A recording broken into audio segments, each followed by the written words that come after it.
ನಮಸ್ಕಾರ. ಯಾರಿಗಾದರೂ ನನ್ನ ಸೌದಿ ಅರೇಬಿಯಾದ ರಿಯಲ್ ಲೈಫನ್ನು ತಿಳ್ಕೋಬೇಕು ಅಂತ ಅಂದರೆ ಈ ವಿಡಿಯೋನ ಕಂಪ್ಲೀಟಾಗಿ ನೋಡಿ. ನಾನಿರೋದು ಸೌದಿ ಅರೇಬಿಯಾ ರಿಯಾದ್ ಲೆಬನ್ನಲ್ಲಿ. ಓಕೆ, ಇಲ್ಲಿ ನಾನು ವಾಸ ಮಾಡ್ತೇನೆ. ಇದು ನನ್ನ ರೂಮು ಮತ್ತು ನನ್ನ ಕಂಪ್ನಿ ಕೊಟ್ಟಿರೋಂಥದ್ದು ಅಕೊಮಡೇಷನ್ನು. ಇಲ್ಲಿ ಏನು ಅಂತಂದರೆ ಈ ರೂಮ್ ಒಳಗೆ ನಾನು ಮತ್ತು ನನ್ನನ್ನು ಬಿಟ್ಟು ಒಂದು 6 ಜನ ಇದ್ದಾರೆ. ಓಕೆ, ಒಂದೇ ಕಂಪ್ನಿ ಕೆಲಸ ಮಾಡೋಂಥವ್ರು. ಈ ರೂಮ್ ಒಳಗೆ ನಾನು ಮತ್ತು ನನ್ನ ಸ್ನೇಹಿತರು ಇಬ್ಬರು ಸೇರಿರ್ತೀವಿ. ಬಟ್ ಏನು ಅಂತಂದರೆ ರೂಮು ತುಂಬ ಚೆನ್ನಾಗಿದೆ, ಸಫಿಷಿಯೆಂಟ್ ಆಗಿದೆ ಮತ್ತು ಏರಿಯಾನೂ ತುಂಬ ಚೆನ್ನಾಗಿದೆ. ಆಗಿರೋದ್ರಿಂದ ನಾನು ಇಲ್ಲಿ ಉಳ್ಕೊಂಡಿದ್ದೀನಿ. 2 ತಿಂಗಳು ಹೆಚ್ಚು ಕಡಿಮೆ ಆಯಿತು. ಇದು 3ನೇ ತಿಂಗಳು ರನ್ನಿಂಗ್ ಆಗ್ತಿದೆ. ಮತ್ತು ಯಾವಾಗ ನಾನು ಬೇರೆ ಕಡೆ ಹೋಗ್ತೀನಿ ಅಂತ ಗೊತ್ತಿಲ್ಲ. ಬೇರೆ ಕಡೆ ಹೋದಾಗ ಬೇರೆ ವಿಡಿಯೋನ ಹಾಕ್ತೀನಿ ನಿಮಗೆ. ಇವತ್ತು ನಾನು ರೇಷನ್ ತೊಗೋಬೇಕಾಗಿತ್ತು, ಹಾಗಾಗಿ ಇಂಡಿಯನ್ ಬಾಸ್ಮತಿ ರೇಷನ್ ತೊಗೊಂಡು ಬಂದೆ. ಮತ್ತು ಸ್ವಲ್ಪ ಚಿಕನ್ ತಂದಿದ್ದೀನಿ. ಚಿಕನ್ ಅಂದರೆ ಲಿವರ್ ತಂದಿದ್ದೀನಿ, ಕೋಳಿದು ಈರಿ ತೊಗೊಬಂದಿದ್ದೀನಿ, ಒಂದು ಅರ್ಧ kg. ಅದನ್ನು ಸಾಂಬಾರು ಮಾಡಿ ಊಟ ಮಾಡೋಣ ಅಂತ ಒಂದು ಆಸೆ ನನಗೆ. ಚಿಕನನ್ನು ತಗೊಂಬಂದಿದ್ನಿ, ಬಟ್ ಅಷ್ಟಾಗಿ ನನಗೆ ಅಡುಗೆ ಮಾಡೋಕ್ಕೆ ಬರಲ್ಲ. ನಾನು ಅಡುಗೆ ಮಾಡೋದು ಕಲ್ತಿರೋದೇ ಹೆಚ್ಚು ಕಡಿಮೆ ಯೂಟ್ಯೂಬ್ ನೋಡಿ. ನನಗೆ ಯಾರೂ ಹೇಳ್ಕೊಟ್ಟಿಲ್ಲ. ಒಂದು 7 ವರ್ಷದ ಅನುಭವದಲ್ಲಿ ನಾನು ಯೂಟ್ಯೂಬನ್ನು ನೋಡಿ ಅಡುಗೆ ಮಾಡೋದು ಕಲ್ತ್ಕೊಂಡು ಚಿಕನ್ ಸಾರು ಮತ್ತು ಬೇಳೆ ಸಾರು ಇವಿಷ್ಟೇ ಮಾಡಬಲ್ಲೆ ನಾನು.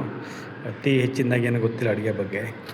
ಬಟ್ ಆದರೂ ತುಂಬ ಚೆನ್ನಾಗಿರುತ್ತೆ ನನ್ನ ಅಡುಗೆ ಅಂತ ತಿಂದೋರಿಗೆ ಗೊತ್ತು.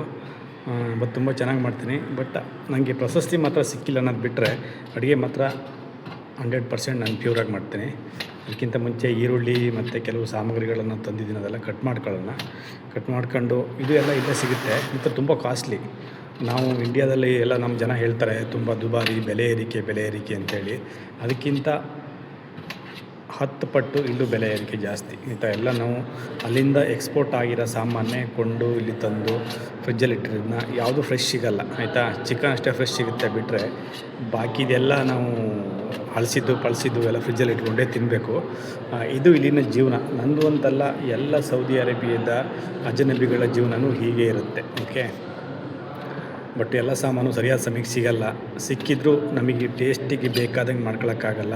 ಹಾಗಾಗಿ ವಿಪರೀತ ಒಗ್ಗರಣೆ, ಹಾಳು 19 ಇವೆಲ್ಲ ಹಾಕಿ ಡಿಟರ್ಜೆಂಟು, ಕೆಮಿಕಲ್ಲು ಇದೆಲ್ಲ ಹಾಕಿ ವಾಶ್ ಮಾಡಿದ ನಂತರ ಒಂದು ಹಂತಕ್ಕೆ ಬರುತ್ತೆ. ಚಿಕನ್ ಆಗಲಿ ಯಾವುದೇ ಮಾಂಸ ಆಗಲಿ ಇದೆಲ್ಲ ನಾವು ಪರಿಶುದ್ಧ ಮಾಡಿ ತೊಳೆದು ಮತ್ತು ಚಕ್ಕೆ, ಗರಂ ಮಸಾಲ ಇದೆಲ್ಲ ನಾನು ಕೊಂಡು ತಗೊಬಂದಿದ್ದೀನಿ. ಆದರೂ ಮೊನ್ನೆ ಒಂದು ವೀಡಿಯೋದಲ್ಲಿ ಹಾಕಿದ್ದೆ ನಿಮಗೆ ಗರಂ ಮಸಾಲೆದು ಏನು ರೇಟು ಅಂತೇಳಿ.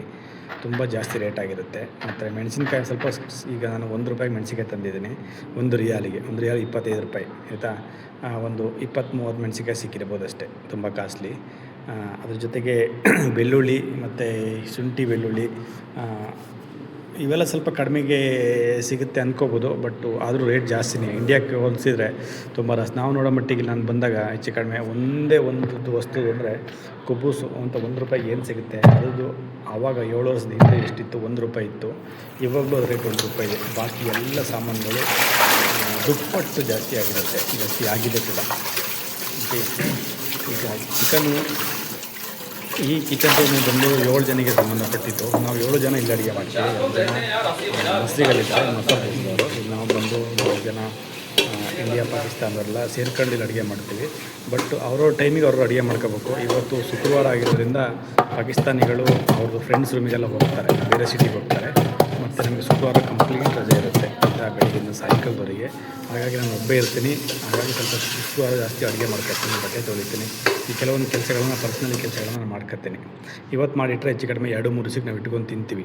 ಇಂಥ ಒಂದೇ ದಿವಸಕ್ಕೆ ಡೈಲಿ ಮಾಡಲ್ಲ, ಕೆಲಸ ಇರೋದ್ರಿಂದ ಮತ್ತು ಕೆಲಸದ ಒತ್ತಡವೂ ಇರುತ್ತೆ. ಹಾಗಾಗಿ ಒಂದು 2-3 ದಿವಸಕ್ಕೆ ಹಾಗಾಗಿ ಒಂದೇ ಸರಿ ಜಾಸ್ತಿ ಮಾಡಿಬಿಡ್ತೀವಿ. ಆಯಿತಾ, ಇನ್ನೊಬ್ಬರು ನಮ್ಮ ಸ್ನೇಹಿತರಿದ್ದಾರೆ ನನಗೆ ಹೆಲ್ಪ್ ಮಾಡೋದಕ್ಕೆ ಅಂತೇಳಿ. ಅವ್ರು ಸ್ವಲ್ಪ ಕಟ್ಟಿಂಗು ಇದೆಲ್ಲ ಮಾಡಿಕೊಟ್ಟಿದ್ರು. ಓಕೆ, ಇದು ನನ್ನ ಕಂಪ್ಲೀಟು ಸ್ಟೋರಿ ಮತ್ತು ನನ್ನ ಕಂಪ್ಲೀಟ್ ರೂಮು ಹೀಗಿದೆ ನೋಡಿ. ಒಂದು ಮನೆ ಥರ ಇದೆ, ತುಂಬ ಸುಸಜ್ಜಿತವಾದ ವ್ಯವಸ್ಥೆ, ತುಂಬ ಲಕ್ಸುರಿಯಾಗಿದೆ ಮತ್ತು ರೂಮ್ ವ್ಯವಸ್ಥೆ. ಯಾರಿಗಾದರೂ ಸೌದಿ ಅರೇಬಿಯಾಕ್ಕೆ ಬರಬೇಕು ಅಂತ ಹೇಳಿದರೆ ನನಗೆ ಈ ವಿಡಿಯೋದಲ್ಲಿ ಕಮೆಂಟ್ ಮಾಡಿ. ಇಲ್ಲಾಂದರೆ ಏನಾದರೂ ನಿಮಗೆ ಮಾಹಿತಿ ಬೇಕು ಅಂದರೂ ಕೂಡ ಈ ವಿಡಿಯೋದಲ್ಲಿ ನೀವು ಕಮೆಂಟ್ ಮಾಡ್ಬೋದು. ಕೆಲಸದ್ದು ನಿಮಗೆ ಪ್ರಾಬ್ಲಮ್ಮು, ಅಭಾವ ಇದೆ ಅಂತೇಳಿ ನನಗೆ ವಿಡಿಯೋದಲ್ಲಿ ಕಮೆಂಟ್ ಮಾಡಿ. ನನಗೆ ಆದಷ್ಟು 90% ಹೆಲ್ಪ್ ಮಾಡ್ತೀನಿ ನಿಮಗೆ. ಓಕೆ, ದಯವಿಟ್ಟು ಯಾರು ಅಂಜಬೇಡಿ. ಏನೇ ಸಮಸ್ಯೆ ನನ್ನ ಹತ್ರ ಲೀಗಲಾಗಿ ಮಾತಾಡಿ, ಲೀಗಲಾಗಿ ಹೇಳಿ.